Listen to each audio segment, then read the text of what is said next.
কিন্তু ওখানে যে স্তরগুলো বসে থাকে ওরা কলমের এক খোসায় বিভিন্ন মন্ত্রণালয় থেকে কোটি কোটি টাকা 2-3 সেকেন্ডের ভেতরে আত্মসাৎ করে। তারা তো জানে যে এই আইন যদি আজকে পাশ হয় তো কালকে আমার তো আর হাত থাকবে না, তখন মানুষ বলবে চোর।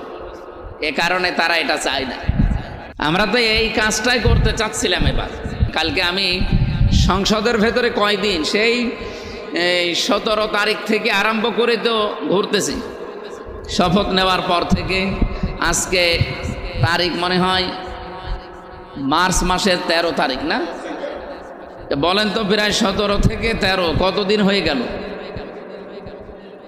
প্রায় মাসের কাছাকাছি ভেতরে ঘুরতেছি, কিন্তু এমনভাবে সংসদটা বানানো 9-10 তলা বিল্ডিংটা, মানে আমি এখনো পর্যন্ত মাথার ভেতরে নিতে পারি না। যেখানে যায় সব সমান মনে হয়, মনে হচ্ছে এই জায়গা দিয়েই তো কেবল গেলাম। মানে